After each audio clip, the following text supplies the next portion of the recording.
اور جس کے عقیدے کے اندر میں ختم نبوت عقیدے میں داخل نہ ہو، مومن تو دور کی بات ہے کہ وہ مسلمان بھی نہیں ہے۔ اور جو کچھ ختم نبوت کی بنیاد پر دنیا میں کوششیں کی گئی ہیں مسلمانوں نے اور مسلمانوں کی جماعت اور مسلک اور علماء نے جو کچھ کیا ہے، ہم اس کی قدر کرتے ہیں، لیکن یہاں پر یہ سمجھنے کی کوشش کی جا رہی ہے کہ منافقین تو خاتم النبیین ہونے پر بھی عقیدہ رکھنے والے، لیکن ان کے منافق ہونے کی وجہ کیا ختم نبوت کا انکار تھا؟ کہ جن کے نفاق کا ظاہر کرنے کے لیے رب العالمین نے قرآن مجید کی آیتوں کو نازل کیا، اور آیتوں کو نہیں بلکہ پوری ایک سورت کو نازل کیا۔ کون سی سورت ہے؟ سورہ منافقون۔ تو پھر ایسا کون سا جرم تھا؟ کیوں ان سے ختم نبوت کا انکار تو نہیں ہوا تھا منافقین سے؟ اگر ختم نبوت کا وہ انکار کرنے والے ہوتے تو صحابہ اپنی صفوں میں ان کا نماز پڑھنے نہیں دیتے تھے۔ اگر اور کوئی چیز کا انکار کرتے تو صحابہ اکرام ان کے عقیدے کی خرابی کی وجہ سے اپنے معاشرے میں مسلمانوں میں شامل نہیں سمجھتے۔ لیکن منافقین کا معاملہ تھا یہ کہ مسجد نبوی میں آتے اور مسجد نبوی میں رہتے، مدینے کے ماحول میں رہتے۔ آخر وہ کون سی چیز تھی منافقین کو کہ جن کی پہچان کروانے کے لیے رب العالمین نے مستقل ایک سورت کو نازل فرمایا؟ کیا منافقین ختم نبوت کے منکر تھے؟ ختم نبوت کے تو منکر نہیں تھے وہ، لیکن پھر کس جرم کی پاداش میں، اور وہ کون سا جرم ہے جو منکر ختم نبوت سے بھی زیادہ خطرناک ہے؟ ذرا وزندار جملہ ہے، ذرا اس کو سمجھنے کی کوشش کرو۔ وہ کون سا گناہ ہے اور وہ کون سا رخ ہے، کون سی وہ عقیدے کی خرابی ہے کہ جو منکر ختم نبوت، بے شک وہ مسلمان نہیں، مومن تو دور کی بات ہے، ہمارا عقیدہ ہے ہی، لیکن وہ منکر ختم نبوت کے نہ ہونے کے باوجود بھی ان منافقین نے یہ نہیں کہا تھا کہ اور کوئی دوسرے نبی آئیں گے اور کوئی دوسرے رسول آئیں گے، بالکل نہیں۔ وہ خاتم النبیین مانتے تھے، تبھی تو صحابہ اکرام نے ان کو اپنے درمیان میں رکھا تھا۔ اور جن کے اس عقیدے غلط کی بنیاد پر اللہ تبارک و تعالیٰ نے مستقل ایک سورت نازل فرمائی، سورہ منافقون۔ آخر وہ کون سا گناہ تھا اور وہ کون سی عقیدے کی خرابی تھی کہ جو اس تناسب کے اعتبار سے ان کو اتنے سال مسجد نبوی میں نمازوں میں برداشت کیا گیا اور صحابہ اکرام رضوان اللہ تعالیٰ عنہم اپنی صحبت میں برداشت کیے اور اٹھتے بیٹھتے صحبت و سنگت میں صحابہ اکرام بھی رہے، ختم نبوت کے تو منکر نہیں تھے وہ منافقین۔ پھر وہ کون سا گناہ ہے؟ روح کانپ جانی چاہیے یہاں پر اپنے اصلاح کو، اس بات پر ہمیں اپنے آپ کو صحیح کرنے کی ضرورت ہے کہ منافقین ختم نبوت کے منکر نہیں تھے۔ آج دنیا کے اندر بڑی تحریکیں چل رہی ہیں، محافظ ختم نبوت، کیجیے کوشش، قادیانیت کے خلاف میں خوب کیجیے، سب کچھ کیجیے، کیوں کہ وہ عقیدہ اسلام کا نہیں، وہ ایمان کا نہیں۔ تو اس معنی کے اندر میں جو خاتم النبیین کے عقیدے کا موافق نہ ہو وہ مسلمان نہیں ہو سکتا۔ تو پھر منافقین تو یہ عقیدہ ان کا نہیں تھا جس کی وجہ سے قرآن کی آیت نازل ہوئی، وہ تو مانتے تھے کہ خاتم النبیین ہے، لیکن وہ کون سا جرم تھا کہ جس کی وجہ سے وہ منافق قرار دیے گئے؟ عرش الہی پر بھی حتیٰ کہ قرآن مجید کو اللہ نے نازل کیا، پھر منافقین میں وہ کون سا جرم تھا؟ ختم نبوت کا جرم تو نہیں تھا، عقیدہ ختم نبوت تو نہیں تھا ان کے اندر میں، پھر کون سا جرم تھا منافقین کے اندر میں؟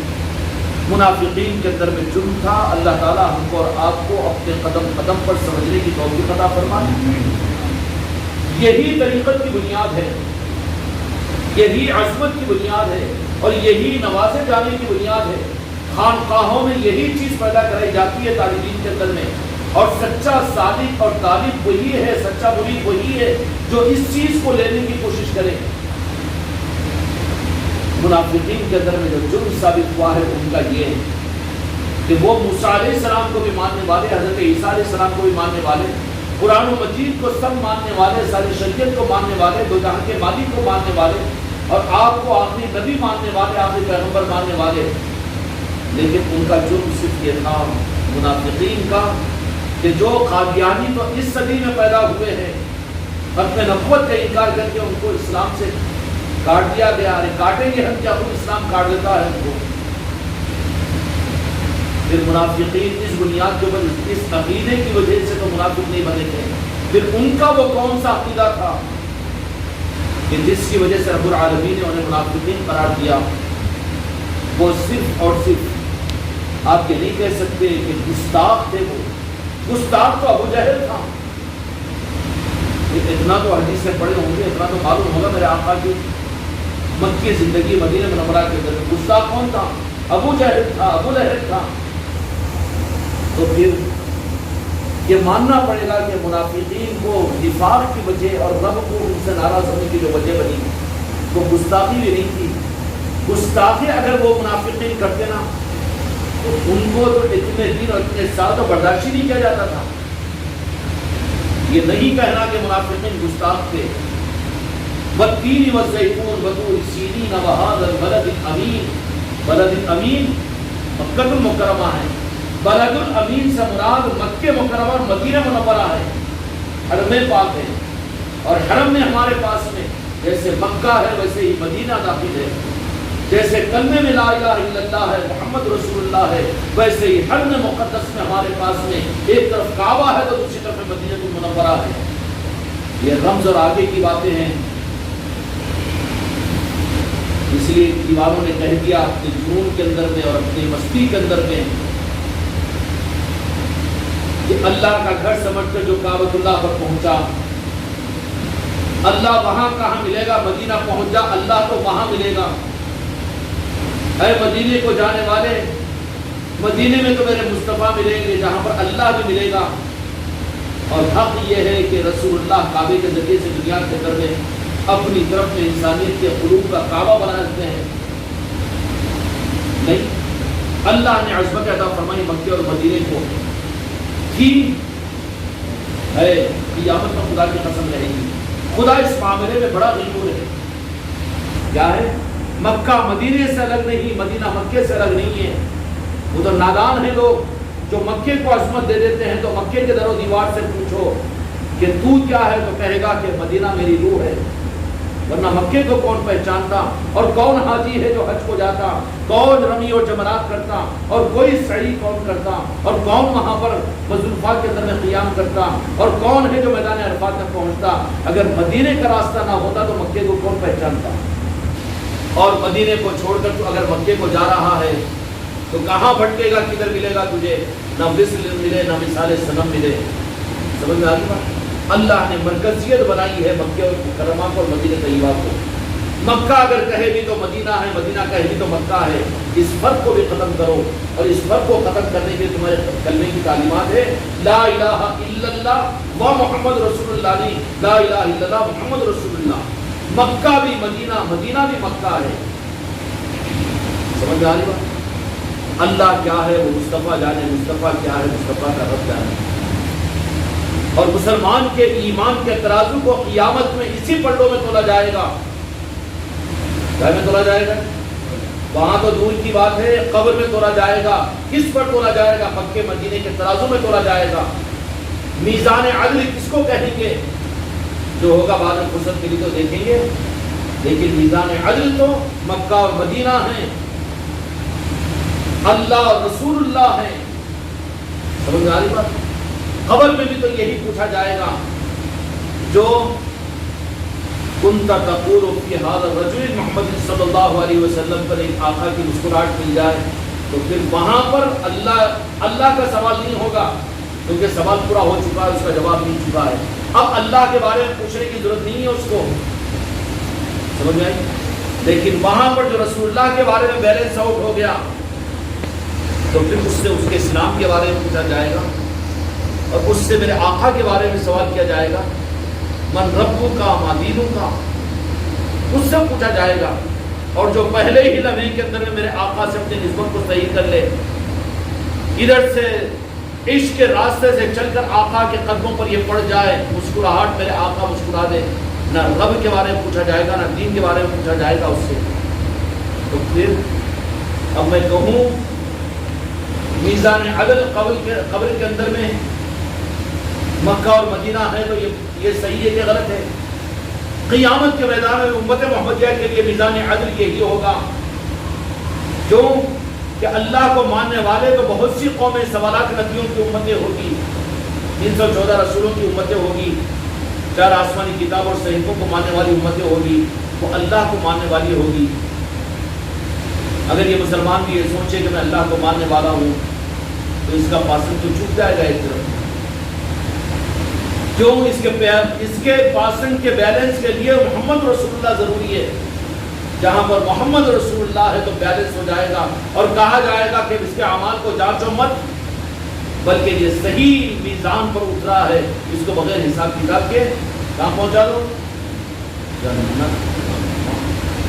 چلو بات دوسری طرف میں نکل جائے گی۔ اس لیے دنیا میں بھی ہمارے ایمان کا میزان عدل کیا ہے؟ اللہ رسول، کیا ہے؟ ترازو کے 2 پلڑے ہیں، اور یہی پلڑا قبر میں ہوگا، اسی پر ہمارا فیصلہ ہوگا۔ کہے گا کن تقول فی ھذا الرجل محمد صلی اللہ علیہ وسلم، سامنے لا دیں گے اس ذات بابرکت جو حضرت محمد مصطفیٰ صلی اللہ علیہ وسلم ہے، ان کے بارے میں دنیا میں کیا کہتا تھا، اب کیا کہتا وہ نہیں، اب تو ڈر کے بول دیں گا نا جی، کیا کہتا تھا، کیا تول کر آیا دنیا میں۔ اگر وہ ذات مصطفیٰ کے بارے میں وہ عدل والا رہا ہوگا تو پھر قیامت کے میدان میں کہ اللہ تبارک و تعالیٰ میزان عدل قائم کرے گا تو کیا کرے گا؟ عرش الہی پر تو خود بیٹھا ہوا ہے، تو ہمیشہ سے بیٹھا ہوا ہے اللہ کو، اللہ مالک ہے، خالق ہے، اس کی عظمت کہ ہم اللہ بولے یا اللہ کا ذکر کرے، اللہ کی مانے، تو ہماری وجہ سے اللہ کی شان میں کوئی عظمت ہے؟ یہ بیوقوفی ہے نا، جس کی تو نہیں ہے بیوقوفی، اس کو تو ضرورت ہی نہیں ہے۔ اللہ الصمد کہہ دیا میں بے نیاز ہوں، یہ کیا کرے گا؟ احادیث کے مطابق میں قیامت کے میدان میں عرش الہی کے اوپر کرسی پر رب العالمین جلوہ افروز ہوگا، تو پھر بائیں طرف میں دو جہاں کے مالک میرے آقا محمد رسول اللہ صلی اللہ علیہ وسلم کو مقام محمود پر فائز کرے گا۔ اب مقام محمود کیا ہے؟ یہ تو ہے پلڑا دوسرا، کیا دنیا میں اگر میرے مصطفیٰ سے عشق اور محبت کے پلڑے کو اگر جھکانا تم نے اختیار کر لیا تو کوئی ڈر نہیں ہوگا رب العالمین کی ناراضگی کا، کیوں کہ چاہتا ہی یہ ہے کہ تعریف کے قابل بنایا تھا ارواح عالم میں احمد کہہ کر، اور دنیا میں بنا دیا محمد صلی اللہ علیہ وسلم کہہ کر کہ جو تعریف کے قابل تعریف کی جائے گی، اور قیامت کے میدان میں دوسرے پلڑے میں رکھ دے گا میرے آقا کو، اور کیا کہے گا؟ محمود، مقام محمود دے دے گا۔ مقام محمود ہے کیا؟ یہ دوسرا پلڑا ہے میزان عدل کا۔ اللہ تعالیٰ پوری امت کو صحیح و عطا فرمائے۔ اور یہ چیز قرآن مجید میں اللہ تبارک و تعالیٰ نے ختم نبوت، بے شک وہ عقیدہ ختم نبوت ایمان کے اور عقیدہ توحید کے لیے ضروری چیز ہے، اس کے خلاف میں جو کچھ بھی ہو رہا ہے ہم اس کی قدر کرتے ہیں، لیکن منافقین ختم نبوت کے منکر نہیں تھے، وہ تو مانتے تھے کہ آخری نبی ہے، پھر وہ کیوں منافق بنے؟ اللہ کو ان پر اتنا غضب کیوں آیا؟ تم اتنے غضبناک کہ ختم نبوت کا انکار کرنے والوں پر ہو تو ذرا اپنی زندگی بھی تو چھانو کہ کہیں اس سے بڑے جرم خدا کی ناراضگی کے عذاب میں ہم گرفتار تو نہیں ہوں گے۔ منافقین جو گرفتار ہوئے تھے وہ ختم نبوت کے منکر نہیں تھے، بلکہ وہ گستاخ تھے، گستاخ بھی نہیں تھے۔ گستاخ ہوتے تو حضرت عمر رضی اللہ عنہ تو مولی گاجر کی طرح سے کاٹ دیتے تھے، وہ کب برداشت کرنا گستاخ رسول کو، گستاخ رسول کو کب برداشت کرنا ہو؟ لیکن کوئی تو وجہ ہے کہ اللہ کا انتظام ہے کہ جن کا تم نام لینے والے ہو، جن کی گستاخی کی آواز کے اوپر تم اتنا دنیا میں واویلا مچا رہے ہو، تو ذرا اس کو دیکھو کہ وہ گستاخ نہیں تھے منافقین، پھر کیا تھے؟ بے ادب، کیا تھے؟ بے ادب۔ اور معلوم ہے بے ادبی کو بھی وہ چھپائے رکھتے تھے۔ ارے منافقین کا بہت سپورٹ کر رہا ہوں آج میں، لیکن جس کو سمجھنا چاہ رہا ہوں وہ بات بتانا چاہ رہا ہوں میں. اگر یہ سمجھ لو، یہ بات کو اگر سمجھ لو میرے بچوں، تو پھر پوری زندگی آسان ہو جائے گا تم کو اس راہ پر چلنا اور چلنا. منافقین بے ادب بھی نہیں تھے، جب ان کو نکال دیا گیا جب بے ادب بنے. میرے آقا دو جہاں کے مالک آیت شریفہ کے نازل ہونے پر آدمیوں کو اٹھایا، تم اٹھو تم اٹھو، تم منافق تم منافق، تم بھی اٹھو تم بھی اٹھو. جب یوں دیکھا انہوں نے، بے ادب بھی نہیں. بے ادب ری ایکشن کا دوسرا اسٹیج ہے. بے ادب نہیں تھے، بلکہ منافقین کا اصل جو فرض تھا وہ میرے آقا کی عظمت ان کے دلوں میں نہیں تھی. وہاں پر یہ تاثر ان کے دلوں میں تھا کہ جیسے 1.25 لاکھ نبیات، جیسے حضرت موسیٰ علیہ السلام کو نبی مانتے ہیں، اسی لیول کا میرے آقا کو وہ مانتے تھے. وہ عظمت جو اللہ نے میرے آقا کو عطا فرمائی، بے شک میرے آقا نبی بھی تھے اور رسول بھی تھے، لیکن صرف نبی اور رسول نہیں تھے، محبوب خدا تھے، وہ حبیب پاک تھے، وہ حبیب الرحمان تھے وہ. اور وہ آپ اپنے مرتبے اور مقام اور اپنی عظمت میں ایسے کہ آپ کے برابر کوئی نہیں ہے کیا جی؟ تو پھر منافقین کا اصل مرض کیا تھا؟ گستاخ بھی نہیں، بے ادب بھی نہیں. منافقین بے ادب بھی نہیں، بے عظمت تھے. اور عظمت میں اور نبیوں کے جیسے نبی سمجھتے تھے.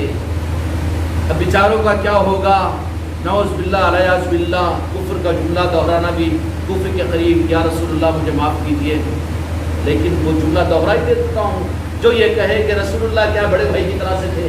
نعوذ باللہ، رسول تھے، کتاب دے کر چلے گئے قرآن کو. آئے ہائے، ان کی ذمہ داری پوری کر کے اللہ اس پر بھی ان سے پوچھے گا، سوال کرے گا. ہائے ہائے ہائے، یہ بے ادب ہے. دوسرے اسٹیج پر ہے، یہ شرک کے دوسرے اسٹیج پر ہے بے ادبی. جب زبان پر آ جاتی ہے کہ میرے آقا کو بھی عام نبیوں کی طرح سے نبی، ارے کوئی نبی اس بات کو گوارا نہیں کر سکتا کہ وہ اپنے جیسا کہے میرے آقا کو، اے بدنصیب 15ویں صدی کے مسلمان، میرے آقا کو تو عام انسانوں کی طرح سے کہتا ہے. مجھے شرم نہیں آتی. ان تقابلوں کے اوپر آتا ہے. کیونکہ کم از کم دیکھ، معراج کے موقع پر تیرے لکھنے والوں کتابوں نے لکھا ہوگا کہ سوالات نبیوں کی صفحے بنی تو کس کو آگے بڑھایا؟ جبرائیل امین آگے نہیں بڑھ سکے، حضرت آدم صفی اللہ آگے نہیں بڑھ سکے. کہاں حضرت آدم، میرے بابا آدم کیا کہنے لگے؟ آپ ابا ہے نا، آگے بڑھو نا. کہا کہ اے میرے محبوب، اے محمد رسول اللہ، یہ مقام امامت یہ میرا نہیں ہے، بلکہ یہ مقام تو آپ کا مقام ہے. اس پر خدا کی قسم میں آگے نہیں بڑھ سکتا، رب کی منشا ہے. حضرت آدم اپنے برابر نہیں سمجھے، اور اس زمانے کا مسلمان اپنے پیر کے برابر، نعوذ باللہ، یا اپنے استاد کے برابر، اپنے عالم کے برابر، نعوذ باللہ، اس سے زیادہ بے ادب بن کر بڑے بھائی کی طرح سے کہہ دے، نعوذ باللہ علیہ باللہ. کتنی بڑی بے ادبی کی بات ہے جو منافقین کے اندر میں دوسرے اسٹیج پر آئی. منافقین نے بھی بے ادبی کا اظہار نہیں کیا، جبکہ معاملہ ہی ختم ہو گیا. اللہ نے وحی کو نازل کیا کہ یہ منافق، یہ منافق، یہ منافق. جب ان کے اندر کی بے عظمتی زبان پر آئی، کیا آئی؟ بے ادبی نہیں کر سکتے. اگر یہ امت گستاخ تو نہیں ہوگی. ان گستاخوں کے خلاف چلانے والے تحریکوں کو ہم سلام کرتے ہیں، بہت اچھی بات ہے. اب تو ہم جو چاہتے ہیں، ایمان کی رگ تمہاری پھڑک رہی ہے، اب بھی تمہیں موقع ہے کہ عاشق رسول بننے کی کوشش کرو. تم مسلمان ہو، ہمارا دنیا کو یہ پیغام ہے خانقاہ محمدی کا کہ ہر مسلمان ہمارے لیے قابل قدر ہے. لیکن تم مسلمان ہو، مومن نہیں بن سکتے. اگر مسلمان ہو کر مومن بننا اگر چاہتے ہو تو تمہیں صرف ایک کام کرنے پڑے گا، وہ میرے آقا کا عشق ہے. کہ اپنی جان، اپنی آل اولاد، اپنی سب کو دنیا کی زندگی سے زیادہ میرے آقا سے محبت نہ کرو، عشق نہ کرو تو مومن نہیں بن سکتا. وہ سمجھ میں آگی بات؟ اگر خدا نخواستہ بے ادبی اگر ہے تو یہ تو گمراہیت کے کتنے گہرے کنویں میں گرا ہوا ہے. اس کو حق کہاں ہے گستاخوں کو ٹوکنے کا؟ بے ادب کو ہے کیا جی گستاخوں کو ٹوکنے کا؟ کیوں؟ اگر تو نہیں سنبھالا تو تو بھی وہیں پہنچے گا. بے ادب منافق بھی بے ادب نہیں بنے تھے. جب اللہ تعالیٰ نے ان کو بتا دیا وہ منافق ہے تو پھر اس کے بعد میں ان کی بے عظمتی میرے آقا کی ان کی زبانوں پر آئی اور کہنے لگے کہ یہ تو بس اپنی مرضی میں آئے سو بولتے ہیں. ہم تو اتنا مسجدوں میں نماز پڑھنے والے, ہم تو آ کے مسجد نبوی میں رہنے والے, جھاڑو چھڑکل دینے والے, صاف ستھرا کرنے والے اور جہادوں میں جا کر زخمیوں کو مرہم پٹی کرنے والے, اور ہم اتنی قربانیاں دینے والے, مدینے میں رہنے والے, اور ہم کو انہوں منافق بول دے رہے. جب بے ادبی ظاہر ہوئی ہے اور بے ادبوں کی پہلے بے عظمتی دل میں رہتی ہے, برابری کا نظریہ اور عقیدہ ان کے پاس میں آتا ہے, اس کو جب وہ آگے بڑھتا ہے تو پھر وہ بے ادب بنتے ہیں, اور بے ادب ہونے کے بعد میں پھر گستاخ بنتے ہیں, گستاخ بن جانے کے بعد میں پھر وہ کافر بنتے ہیں. سمجھ میں آ رہی بات؟ اور جو اس لیول کے اوپر لے کر چلے وہ نبی تو تھے نا, وہ رسول ہی تو تھے نا, اللہ نے جو ذمہ داری دیا تھا وہ پوری کر کر چلے گئے نا. وہ بھی پوری نہیں کرتے تو اللہ تعالیٰ ان کو پوچھتا تھا. مطلب وہ نہیں ہے, وہ تو محبوب خدا ہے, وہ حبیب کبریا ہے, وہ رحمت للعالمین ہے, وہ خاتم النبیین ہے, امام المرسلین ہے, بعد از گزر پوری القصہ مختصر ہے. سمجھ میں آ رہی بات؟ تو کیا یہ عشق رسول کا نظریہ جماعت المسلکوں کا ہے یا ہر ایمان والے کے عقیدے کا مسئلہ ہے؟ ہوگا کہ نہیں ہوگا؟ اگر یہ چیز آ رہی ہے ہمارے دلوں کے اندر میں, برابری کا معاملہ, جیسے اور رسول تھے اور نبی تھے ویسے ہی دو جہان کے مالک بھی آئے, اور پھر یہ نعوذ باللہ نعوذ باللہ کیسا فٹ دیا جاتا ہے. آپ نے بکریاں چرائی, پیٹوں پر دو پتھروں کو باندھا, اور یہ انسانوں نے آپ کو ستایا اور وہ کرا. نہیں, یہ تو میرے مصطفیٰ نے خود اختیار کیا. رب العالمین تو اس ذات مصطفیٰ کو عرش الہی پر نور کی خندلوں میں رکھا تھا, اس کو کیوں نہیں دیکھتا, اس کو ظاہر نہیں کرتا. طائف میں پتھر کھا کر خون سے لہولان ہو رہے, اس کو بولتا ہے اس سے تو سبق حاصل کر کے میرے مصطفیٰ نے میرے لیے کیا کیا, میں تو مر مٹ جاؤں میرے آقا کے لیے, اس کے لیے یہ نمونہ ہے. اس کے بجائے میرے آقا کی عظمتوں کو کم کرنے کے لیے, کیا کرنے کے لیے, کم کرنے کے لیے. اور یہ عظمت بھائی نام عظمت رکھی ہے تو, لیکن یہ میزان عدل تمہارے دل کے اندر, میرے دل کے اندر میں ہونا چاہیے کہ میرے آقا تو جیسے رب اپنی ذات میں ایک ہے, ویسے ہی تعظیم اور عظمت اور عقیدتوں کے اندر میں میرے مصطفیٰ کی ذات واحد ہے. آپ کے لیول پر کوئی نبی اور رسول بھی نہیں آ سکتا, نہ کوئی فرشتہ آ سکتا, نہ کوئی اور دوسرا آ سکتا.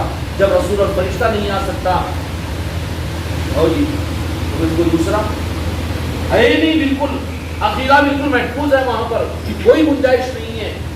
جیسے اللہ اپنی ذات و صفات میں ایکتا ہے, ویسے تعظیم اور عظمت اور ادب اور عشق کے اندر میرے مصطفیٰ کی ذات ایک ہے. عظمت کی دراصل, برابری کی, لیول کی راہ طریقت, چونکہ ذات حق تک پہنچنے کا راستہ ہے.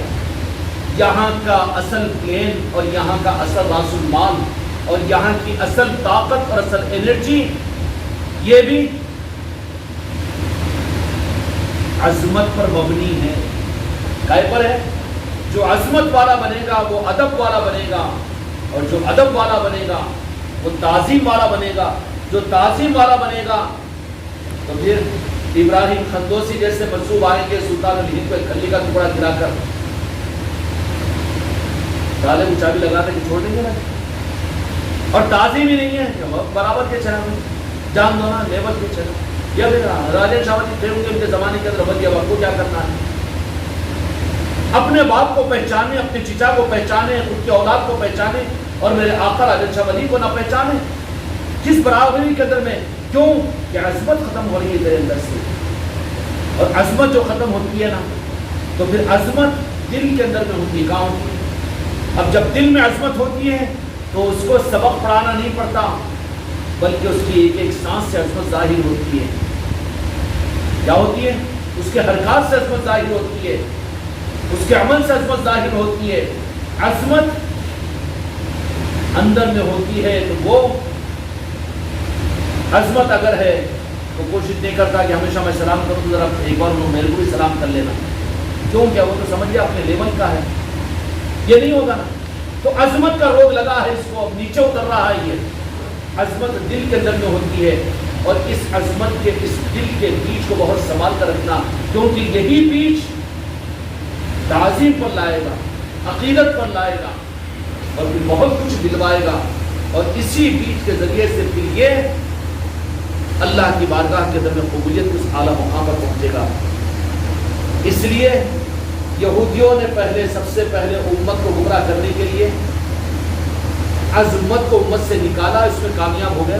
بے ادب نہیں ہوتے نا، گستاخ نہیں ہوتے، جو بے ادبی کرتے ہیں نا تو وہ تو دوسرے درجے کے دوسرے اسٹیج کے کینسر میں مبتلا ہے وہ۔ لیکن یہ دیکھو کہ عظمت کہ آقا کا نام بھی لیتے ہیں محمد رسول اللہ، تو دل ان کے محبت سے بھرتے ہیں کہ نہیں بھرتے، ان کے اشارے اور ان کی تعظیم سے ان کی گردنیں جھکتی ہیں کہ نہیں جھکتی ہے، تو سمجھ لینا کہ یہ تعظیم والا ہے، عظمت اس کے پاس میں ہے، اس سے بے ادبی نہیں ہو سکتی۔ اگر انہیں بھی وہاں پر لائٹ لے لو کئی کو کب تک، تو یہ اندر میں عظمت ختم ہوئی۔ اس کے بعد بھی کیا آئے گا؟ اس کے بعد میں جو بیماری کا اسٹیج ہوتا ہے کینسر کا، کون سا ہوتا ہے معلوم ہے؟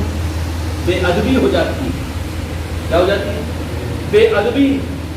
اب بے ادبی کے اندر میں زبان بھی، ہاتھوں پیر بھی، حرکت و سکنات بھی، اب یہ سب بے ادبی کے اندر استعمال ہونا شروع ہوتے ہیں، اور بے ادبی ہونے کے بعد پھر اس کے بعد میں پھر تیسرا اسٹیج، کینسر کا تیسرا اسٹیج خطرناک رہتا نا، گستاخی۔ گستاخی، ارے جہاں پر عظمت اور تعظیم تھی تو پھر نظر سے نظر ملانے کے لیے تیار نہیں تھا، لیکن اب نظر کو جھکا دے کے پھر زبان سے کچھ بولنا شروع کر رہا ہے بے ادبی کی باتیں، تو کینسر کے دوسرے اسٹیج میں آ گیا ہے وہ۔ ابھی دوسرے اسٹیج میں مضبوط ہو گیا تو پھر تیسرا اسٹیج کیا ہوگا؟ گستاخی شروع ہو جائے گی۔ گستاخی پر جو نظام کیا جائے گا نا، اور راہ طریقت کے اندر میں پیری مریدی کے نظام کے اندر میں جو گستاخی کے اسٹیج پر پہنچ گیا، اس کے بعد میں زندگیت ہے، اس کے لیے فسق ہے، اس کے لیے کفر ہے، پھر وہ جہنمی بن جائے گا دنیا کے اندر میں۔ راہ طریقت ہے، اس میں اصل راس المال عظمت ہے، عظمت کو ہلکا ہونے نہیں دینا ہم۔ اس لیے آپ جاتے ہوں گے 1000 مرتبہ گئے ہوں گے اجمیر شریف کو، لیکن جب بھی اجمیر کا نام آئے تو آپ کی آنکھ سے آنکھ، پلک سے پلک لگ جائے، اور کبھی نصیب ہو جائے وہاں کی چادر پاک تو آنکھوں سے لگاؤ، سر پر رکھو۔ جاتے ہوں گے 1000 مرتبہ راجن شاہ ولی کی بارگاہ میں، مگر عظمت کو ختم ہونے نہیں دینا، کیوں کہ عظمت ختم ہوتی ہے تو بے ادب بن جاتا ہے، پھر ماں بھی راجن شاہ کے پاس میں آ کے پیروں کو یوں کر کے بیٹھ جاتا ہے، میں ہمیشہ آنے والا ہوں بھائی، تم کبھی کبھی آتے، تم کر لو عظمت۔ بے ادب بن گیا ہے یہ۔ لائٹ لے لو بھائی، جانا جاتے آتے ہیں، گھوم کے آ جاتے ہیں، اجمیر بھی جاتے اور آ جاتے، ہمارا تو آنا جانا چاہیے۔ ایسے ہی یہ پیسوں کی بنیاد پر عمرہ کرنے والے لوگ بھی ہوتے ہیں مدینے میں، ہمارا تو جانا آنا ہوتا رہتا ہے۔ کیا ہو گیا؟ وہ بے ادب ہو گئے ہیں، بے ادب ہو گئے۔ اس لیے فرمایا کہ جہاں پر ادب خطرے میں پڑتا ہے نا، تو وہاں پر زیادہ قیام مت کرو، زیادہ مت رہو، کیوں کہ عظمت ہلکی نہ پڑ جائے، کیونکہ زیادہ رہنے سے عظمت ہلکی پڑ جائے گی نا تو پھر بے ادب ہو جائے گا، پھر زور سے بات کرنا شروع کر دے گا۔ اس لیے فرمایا کہ مدینے میں زیادہ قیام نہ کرے، دل میں اتنی ہمت نہیں ہے، کیوں کہ وہاں پر رہنے سے کہیں اس کی عظمت کم نہ پڑ جائے۔ اس لیے دیکھیں گے نا، اصل جو لوگ ہیں مشائخین اور شیوخ بنی ہاشم کے، اور اصل عرب جو ہے آج بھی ان کی روح کانپتی ہے، مدینے کے اندر میں آتے ہیں تو جلد ہی شہر سے نکل جاتے ہیں، دیہاتوں میں رہتے ہیں وہ۔ اب یہ تو بیٹے مسخرے، ادھر ادھر سے آئے سو ایوریٹ کے لال رومال اوڑھ لے کے، سفید رومال اوڑھ لے کے مسجد نبی بیٹھے تو پیرا لمبے کرے ہوئے، ایسا بیٹھے ہوئے، یہ سب بے ادبوں کی پہچان نہیں ہے، بے ادب ہے وہ، پھر گستاخ بنیں گے۔ گستاخ بننے کے بعد نماز خدا کی حافظ ہے ان کا۔ اس لیے زیادہ قیام کو منع اس لیے کہ کہیں عظمت کا جو مقام ہے وہ ختم نہ ہو جائے۔ اس لیے اولیاء کے آستانوں پر بھی زیادہ زیادہ بیٹھ کر رہنا، اور اس میں یہ سمجھ لینا کہ عظمت کم ہونے نہ پائے۔ اب چاہے وہ آستانوں کی بات ہو، چاہے قرآن کی بات ہو، تو جہاں کے مالک کی بات ہو، مدینے پاک کی بات ہو، یا پھر کسی طریقے سے پیر کی ذات ہو، ہمیشہ اس بات کے اوپر کہ عظمت جو رہتی ہے وہ دل کے اندر میں رہتی ہے، جس کو صرف وہی ایشور جان سکتا ہے۔ جس کے دل میں عظمت ہے نہیں ہے، میں تم کو کہوں تم بے عظمت ہے، یہ بات صحیح نہیں ہے۔ بے عظمت ہی نہیں ہے، وہ بے ادبی ہے، وہ کہ وہ اندر کا مرد اچھل گیا ہے اس کے جسم کے اوپر۔ جب تجھے پہچان دی ہے بے ادبی آئے گی اس کے پاس میں، بے ادبی کے بعد میں پھر گستاخی کا اسٹیج آئے گا، اور گستاخی کے بعد میں تو پھر اس راہ کے اندر میں مردودیت کا مقام آ جاتا ہے۔ اس لیے بڑے عظمت والے مقاموں کے اوپر زیادہ قیام سے رسوخ اکرام دور رہا کرتے تھے کہ نہیں عظمت میں کہیں کمی نہ ہو جائے، لیکن جن کے دلوں میں رہنے سے عظمت بڑھتی ہے، اس لیے جہاں موقع ملے عظمت تمہارے دل کے اندر میں ہے تو وہاں پر اپنی ان کی عظمتوں کے اظہار کے لیے ایسے کام اور ایسی حرکتیں کرو کہ لوگوں کے سامنے ظاہر بھی ہو جائے، محسوس بھی ہو جائے کہ ان کی عظمت والا ہے۔ کبھی جائے میرے مرید غریب نواز کے سیڑھیوں کو اپنے رومالوں سے صاف کرے، اپنی ٹوپی سے صاف کرے، وہاں پر آئے زائرین ان کے پیروں کو چھوئے، کیوں کہ تو میرے غریب نواز کی بارگاہ میں آئے ہوئے ہو۔ اس لیے عظمت اللہ تعالیٰ نے قرآن مجید کے سورت کے مطابق میں مکے کو دیا اور مدینہ پاک کو دیا ہے، اور وہ عظمت کے مقام کو جو نقصان پہنچا کر اگر اپنا مرکز بنا لے، اپنی جماعت بنا لے، اپنی خانقاہ بنا لے، اس مقام کا ٹیلی کرنا اگر شروع کر دے تو پھر رب العالمین اس کو برداشت نہیں کرتا، ان کو فنا کر دیتا ہے اور ان کے وجود کو ختم کر دیتا ہے۔ اور اس کی سب سے بڑی شہادت سورہ فیل کی ہے کہ اس ابراہہ نے آیا تھا مکے کو ڈھانے کے لیے، خدا نے وجود کو ختم کیا نا، کیا عظمت کو ختم کرنے کے لیے آیا تھا۔ اس لیے جو مرکز، جو دینی نظام اور جو نظام بھی مکے اور مدینہ منورہ کے تقابل پر آئے گا، خدا اس کو زمین سے ختم کر دے گا۔ 1500 سالہ تاریخ کے اندر میں کتنی مثالیں مل جائے گی تم کو مجھ کو، بڑے بڑے مرکز بنے، لیکن جہاں پر عقیدت مندوں نے تقابل کر لیا، اللہ برداشت نہیں کرتا اس کو۔ عقیدے کی بنیاد پر مرکز صرف مکہ اور مدینہ ہے۔ گمراہ نہیں ہونا میرے بچوں، میرے خلیفہ، میرے مرید اور میرے مریدان، کہ خدا کی قسم مرکز تھا بھی مکہ اور مدینہ، ہے بھی اور قیامت تک رہے گا بھی مکہ اور مدینہ۔ تمہاری خانقاہ تمہاری جگہ ہے اور سب کچھ تمہاری جگہ ہے تمہاری عقیدت کے لیے، لیکن مرکز تو اصل کو رہے گا۔ اور جو مرکز بنایا مکہ اور مدینہ کو چھوڑ کر، خدا نے مرکزوں کی جڑوں کو اکھاڑ کر پھینک دیا۔ دیکھا کہ نہیں دیکھا؟ کتنے مرکز مل جائیں گے، کتنے مسلک اور جماعتوں کے، لیکن آج مسلک ہے موجود نہیں ہے۔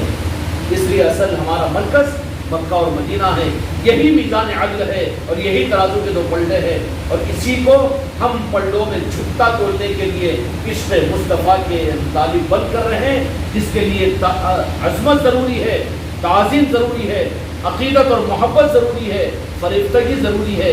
یہ جھکتا تولنے کے نظام ہیں، یہ نہیں ہے تو ہلکا ہو جائے گا اور پھر خطرے میں وہ پڑ جائے گا۔ اللہ تعالی ہم کے ساتھ آگے بڑھنے کی توفیق عطا فرمائے۔